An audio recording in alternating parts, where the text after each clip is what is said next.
Vamos lá, né, para mais um videozinho, mais um corte.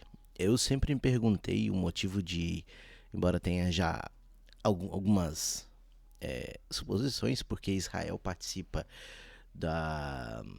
joga na Europa, né? Mas o Peleja trouxe um vídeo aqui que vai nos explicar bem melhor. E eu vou ver se minhas suspeitas se concretizam. Curta, se inscreva no canal, compartilha. Eu estou falando um pouquinho mais baixo porque minha voz tá bem ruim. Mas, né, minha voz nunca foi boa, mas ela tá pior, porque eu tô gripado. Eu fico doente constantemente. É a vida. Vamos lá. Aviso: as fontes e referências desse episódio podem ser consultadas no link da descrição ou no site peleja.com.br. But the decision by the Union of European Football Associations to stage the tournament in Israel has angered many. They were some of the thousands of supporters of Maccabi Tel Aviv who had gathered in the Dutch capital for the match against Ajax. Many were seen ripping down Palestinian flags, chanting racist slogans. Os protestos e as tretas que eu acabei de te mostrar têm uma coisa em comum. Aconteceram na Europa antes de jogos oficiais em competições da UEFA. Mas a verdadeira pergunta é: por que Israel está envolvido no futebol europeu? A dúvida sobre essa relação entre Israel e a UEFA sempre surge, e nunca é respondida com a história completa. Uma história que revela conexões políticas, contradições, apagamentos e décadas de opressão dentro e fora de campo.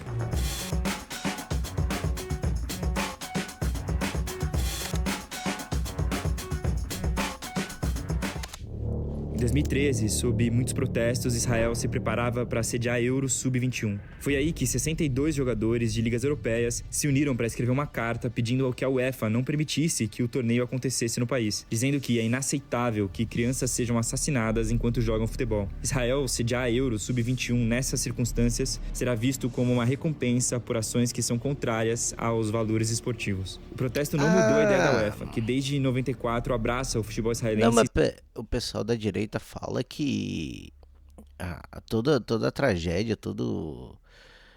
a reação de Israel começou em 2020, em 7 de outubro, né? Quando o Hamas atacou lá aquela boate. Então, tipo, que antes todo mundo vivia em harmonia. Então não é isso. Olha lá. Sem restrições. Mas até hoje, essa relação enfrenta manifestações e tentativas de boicote, já que ela esconde décadas de uma história violenta.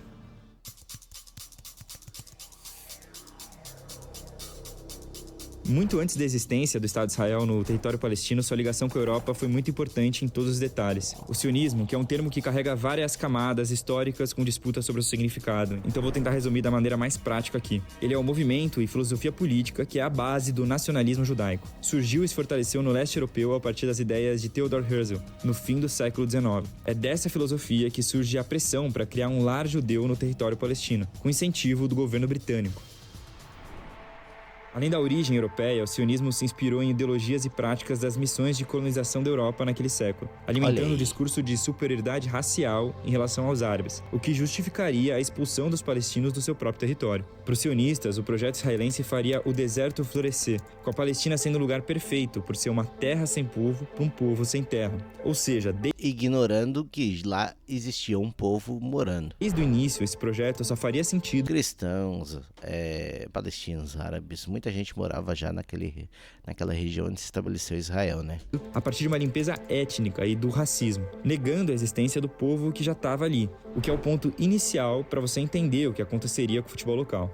The film provides all the documentary evidence needed to justify an increasingly popular Zionist slogan, "A land without a people for a people without a land." The slogan would have lasting implications. What is meant by the slogan, land without a people, is that the Arabs of Palestine do not constitute a national entity. Depois da Primeira Guerra Mundial, no processo de queda do Império Otomano, a Palestina se tornou território do maior império do mundo até então. Foi durante o mandato britânico que o processo de colonização judaica ficou mais forte, no mesmo período em que o futebol começou a se desenvolver e refletir todas as tensões políticas do território. Com certeza. Dentro do sionismo, os esportes eram vistos como uma ferramenta poderosa de criação de uma nova sociedade, e os clubes tinham muita influência na noção de civilidade e na construção de uma cultura nacionalista. Por isso, todos os clubes que surgem no mandato britânico estão ligados a algum movimento político. E os seus próprios nomes se referem a personagens considerados heróis dentro do sionismo, como Betar e Maccabi. Em 1998, o intelectual sionista Max Nordau criou o conceito de judaísmo muscular, com a ideia da criação de um novo judeu, envolvido em uma regeneração corporal, espiritual e moral, e forte o suficiente para cumprir o projeto colonial. Esse novo judeu era uma resposta ao estereótipo de judeu fraco que existia na Europa, exemplo do antissemitismo crescente que preocupava a comunidade. Mas, ao mesmo tempo, era uma ideia inspirada no discurso europeu de eugenia e darwinismo social, com as mesmas referências da construção do corpo no fascismo, como mostra o pesquisador Todd Samuel Presner. Com essa influência, os clubes de futebol também serviam para atividades paramilitares, preparando a mente e o corpo dos jovens para lutar pela causa sionista, com a visão de que a mesma juventude que aprende hoje a defender o gol tem de ser confiável, porque estará pronta em tempos de necessidade para defender a honra do seu povo. Para ajudar nesse processo, veteranos de guerra dos batalhões judaicos que lutaram ao lado do exército britânico na Primeira Guerra também se juntavam ao movimento esportivo e compartilhavam o conhecimento sobre guerra e futebol que aprenderam com os ingleses. Cara, que vídeo foda. Não tem absolutamente nada pra falar, eu só tô assistindo. Caralho, parabéns, Peleja. Porra. O futebol aproximava os sionistas da administração britânica, ganhando aval para dominar a vida social, além de funcionar como ferramenta de diplomacia e propaganda internacional. Agora, só faltava conquistar a FIFA. Lá vem. O grande líder do movimento esportivo sionista nesse momento era Youssef Yekutieli, presidente da organização Maccabi, origem de vários clubes. Em 1925, ele tentou filiar o Maccabi à FIFA, ou seja, queria transformar o próprio clube na seleção palestina reconhecida internacionalmente. A FIFA negou o pedido, alegando que só organizações que representassem estados poderiam ser membros, além de que o Maccabi não incluía os britânicos e a maioria esmagadora de árabes palestinos que habitavam o território, mais de 70%. Aí tu já vê uma ideia de ignorar a humanidade daquele povo, a comunidade palestina que habitava naquele local. Da população. Yekutieli decidiu então criar a Associação Palestina de Futebol, fundada oficialmente em 1920. É legal, entre aspas, né? A Associação Palestina. Numa reunião que contou com 14 clubes sionistas e só um clube árabe, que na prática não tinha voz em nada. Ah, pois é. É tipo aquele ali era o token, né? Era um pra dizer, porque é palestino, viu? Tem um palestino. Tem 14 clubes sionistas, mas tem um clube árabe. Então, é uma associação palestina de futebol. Mesmo com a falta de palestinos árabes, a FIFA aceitou o pedido de filiação dessa nova associação em... Que daí deu verniz, né? Aí, tipo, ficou mais entendível, né? Tipo, não, a gente pode... tem uma justificativa, né? Plausível. 1929. A partir daquele momento, os palestinos seriam representados internacionalmente no futebol pelos sionistas. Lembrando que o termo israelense ainda não existia. Teriam o desenvolvimento do seu próprio esporte prejudicado e iniciariam uma batalha de décadas contra a FIFA pelo simples direito de terem uma voz própria dentro da organização. Essa decisão manifestou um reconhecimento da FIFA sobre o projeto de Estado israelense e assumiu um posicionamento político, ignorando os esforços e a capacidade dos árabes palestinos de construírem sua cultura de futebol. Uma postura contraditória em relação ao que ela diz ter como princípios, mas que se repete até hoje. De Palestina, a associação não tinha quase nada. O hebraico foi definido como língua oficial e a bandeira utilizada era a sionista, além de que eles chamavam a seleção de Eretz Israel, termo que se refere à terra prometida de Israel, mas também como a Grande Israel, projeto de expansão que também tomaria territórios de outros países árabes. Mesmo posicionados contra as organizações internacionais e contra o Império Britânico, os palestinos tentavam desenvolver o seu futebol. Como resposta à FIFA, eles criaram a Federação de Esportes Árabe-Palestina em 1931, que também era parte das novas estratégias para enfrentar o sionismo, com influência dos distúrbios de 29. Eles também tentaram se filiar à FIFA, mas foram negados, com o argumento de que só uma federação poderia existir para representar aquele estado. As tensões políticas e os confrontos fizeram a Federação Árabe-Palestina encerrar as atividades e se reestruturar. Esperamos que o Clube Esportivo Árabe seja reconhecido pela Associação Mundial de Futebol como uma entidade independente. Devido à maioria árabe nesse país, é inteiramente ilógico sermos representados por um time totalmente judeu.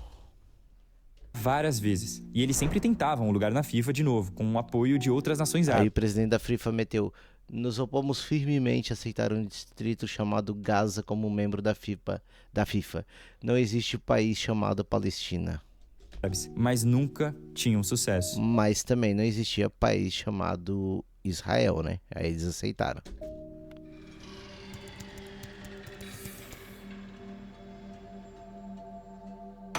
Entre 1929 e 1948, a associação fez alguns jogos oficiais internacionais representando a Palestina, é claro, sem nenhum jogador árabe-palestino. Em alguns, a camisa mostrava um P de Palestine, junto com as Um time de jogadores de futebol... letras L e D, de Land. Um time de jogadores de futebol palestino, composto por 6 jogadores judeus e 9 britânicos, viajou para o Egito.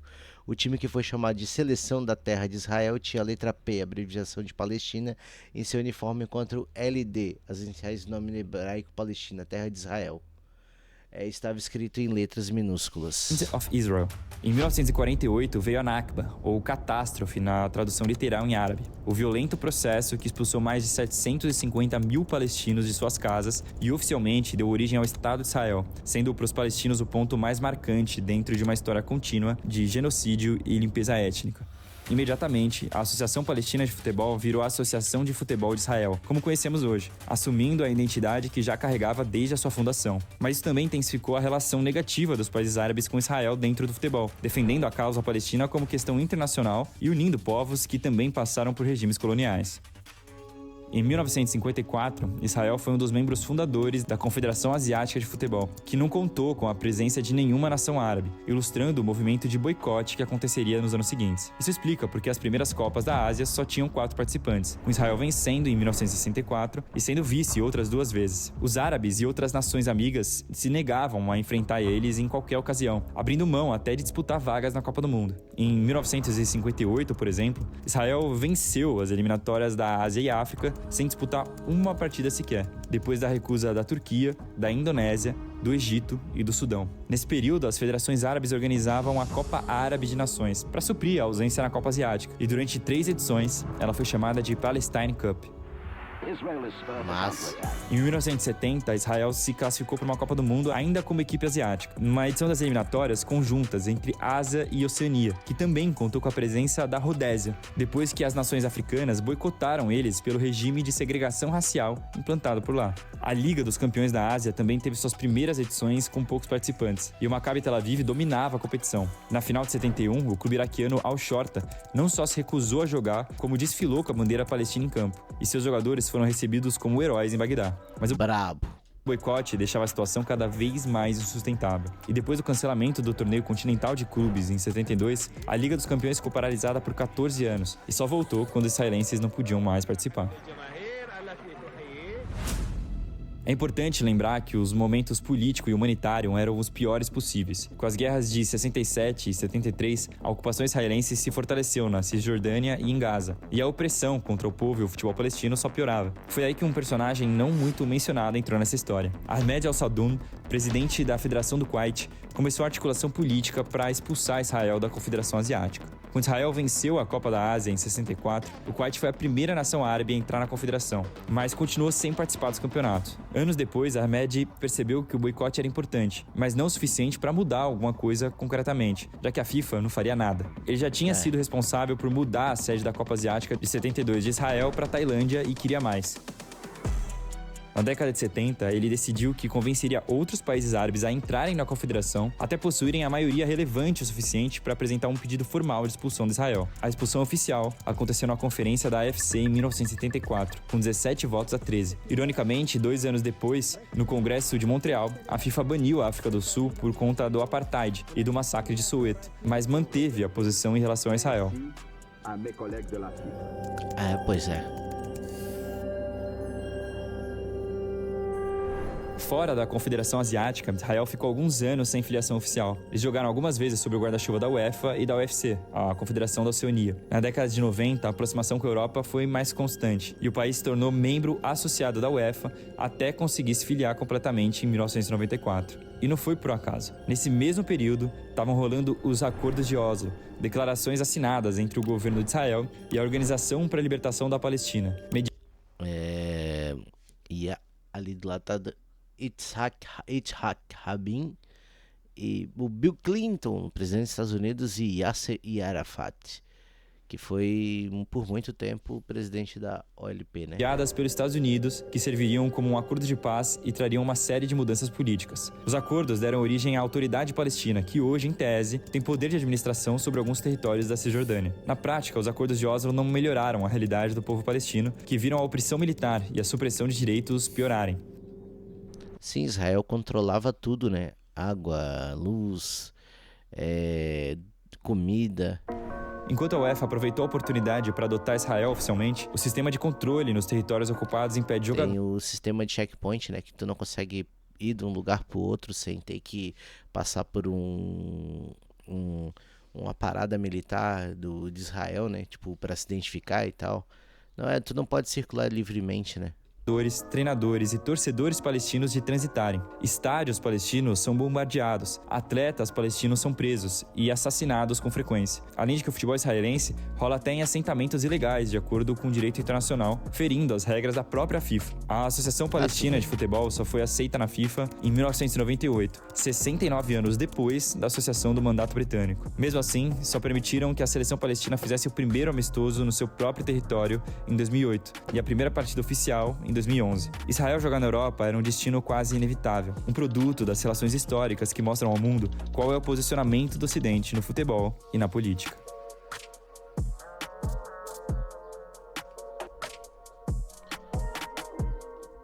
Caralho, que vídeo. Porra, parabéns, Peleja. Ótimo vídeo. Curta, se inscreva, compartilha, não tem muito o que dizer. Porra, altos vídeos. Aprendi demais, espero que vocês tenham aprendido também muitas coisas. Até o próximo corte. Tchau, tchau.